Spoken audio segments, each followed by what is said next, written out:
और मैं चाहता हूँ कि आप बिल्कुल अटेंटिव तरीके से बैठें। What a thunderclap these words were to me. Oh, the wretches! That was what they had put up in the town hall. My last French lesson. Why? I hardly knew how to write. I should never learn anymore. वहीं जो हमारा story teller little France जो था वो ये सोचने लगा कि last lesson, what is he talking about?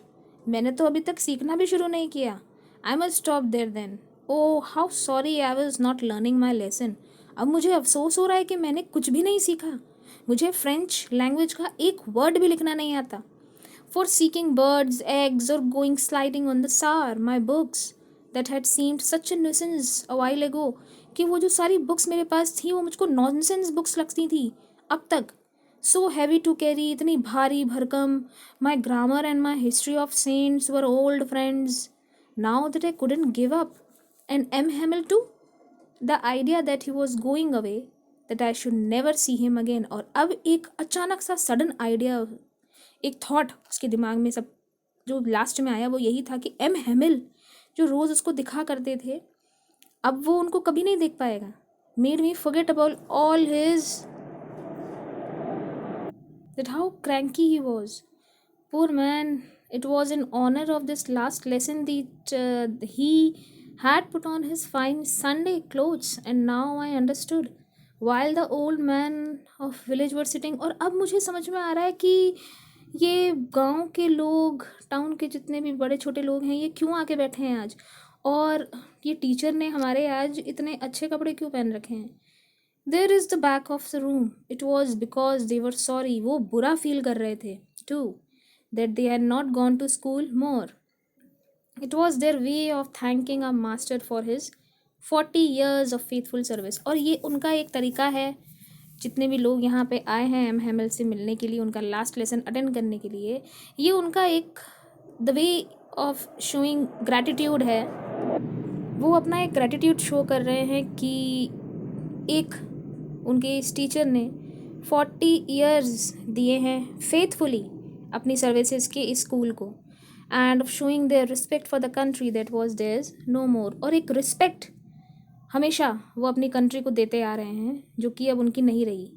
Well I was thinking of all this I heard my name called. और जब तक मैं ये सोच रहा था मैंने अपना नाम सुना। It was my turn to recite, अब मेरी बारी थी रिसाइट करने की। What would I not have given to able to say that dreadful rule for participle all through, very loud and clear, and without one mistake? But I got mixed up on the first word and stood there. जो हमारे little friends थे उसने पढ़ना शुरू किया, उसको लगा कि हाँ he will carry on, but एक वर्ड उन्होंने पढ़ना शुरू किया और उसके बाद ही just tuck holding on to my desk, अपनी डेस्क को पकड़ के, माई हार्ट बीटिंग, दिल जोर से उनका धड़क रहा था क्योंकि आगे उनको पढ़ना नहीं आ पा रहा था। And not daring to look up, और हिम्मत नहीं हो पा रही थी कि ऊपर एम हेमिल की तरफ वो देखें। I heard M Hamel say to me, I won't scold you. और उसके बाद एम हेमिल की आवाज़ आई उनको, मैं तुमको डांटूंगा नहीं। Little friends, you must feel bad enough, see how it is, every day we have to set to our self, वाह I have plenty of time. और यहाँ पर क्या बोल रहे हैं हाँ हमारे एम हेमिल कि आप, मैं तुम्हें डांटूंगा नहीं लेकिन तुम खुद ही इस चीज़ के लिए बुरा फील करोगे, क्योंकि हम हमेशा यही बोलते आते हैं कि बहुत सारा वक्त है हमारे पास। आई लर्न इट टुमारो, मैं कल सीख लूँगा। And now you see where we have come out, और अब देखो हम कहाँ आ गए हैं। Ah, that's the great trouble with Alzac. She puts off learning till tomorrow. Now these fellows out there will have the right to say to you, how is it you pretend to Frenchmen and yet you can neither speak nor write your own language? और यहाँ पर वो बोल रहे हैं कि इसमें तुम्हारी गलती नहीं है बच्चे, लेकिन हाँ तुम अपने आप को अगर फ्रेंच मैन बोलते हो तो तुम क्यों प्रटेंड करते हो when you can't even speak, you can't even write your own language, but you are not the worst। लेकिन इसमें तुम अकेले नहीं हो। poor little France, we've all great deal to reproach ourselves with, कि हम सबके साथ किसी ना किसी की तकलीफ़ें, किसी ना किसी की तरह की प्रॉब्लम जो हैं वो जुड़ी हैं। Your parents were not anxious enough to have you learn, तुम्हारे पेरेंट्स ने भी मेहनत नहीं की तुम्हें सिखाने की। They prefer to put you to work, उन्होंने यही प्रेफर किया कि तुमको खेतों में काम पर लगाया जाए, मिल्स पर काम पर लगाया जाए, so as to have a little more money, ताकि उनको और पैसा मिल सके। And I have been to blame also, और मैं, बिल्कुल मेरी भी गलती है। Have I not often sent you to water my flowers instead of learning your lessons, मैंने भी तुम्हें हमेशा अपने पौधों में पानी डालने के लिए भेजा, इंस्टेड तुम बैठो और अपने लेसन्स को लर्न करो।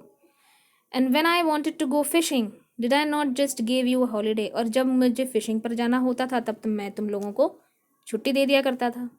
Then from one thing to another, और इसी तरह से बहुत सारी चीज़ें होती चली गई। M Hamel went on to talk to French language, और फ्रेंच लैंग्वेज में वो काफ़ी सारी बातें करते चले गए, saying that it was the most beautiful language in the world, और यही बोलते गए कि फ्रेंच लैंग्वेज अपने आप में एक बहुत ही खूबसूरत लैंग्वेज दुनिया की मानी जाती थी। The clearest, the most logical, सबसे clear and the most logical, that we must guard it among us and never forget it, हमें इसको गार्ड करना चाहिए और कभी भूलना नहीं चाहिए। Because when people are enslaved, as long as they hold fast to their language, it is as they have had key to their prison. यही बोल रहे हैं कि जितनी जल्दी हम अपने कल्चर को, हम अपने ट्रेडिशन को, हम अपने लैंग्वेज को भूलेंगे, उतना ही जल्दी हम एक प्रिजन में घुसते चले जाएंगे।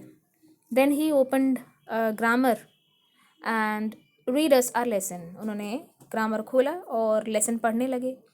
आई was amazed to see how well I understood it, और मैंने जो यहाँ पे हमारे स्टोरी टेलर हैं वो ये बता रहे हैं कि मैं बहुत ही अमेज हो गया कि लाइफ में पहली बार मुझे कोई लेसन समझ आया। All he said seemed so easy I think too, और ये इतना ईजी लगा जो मैंने एक्सपेक्ट नहीं किया था। That I had never listened so carefully, कि मैंने कभी इतना ध्यान से ये चीज़ सुनी नहीं। And that he had never explained everything with so patience, और कभी उन्होंने भी इतना पेशेंस के साथ हमें एक्सप्लेन नहीं किया।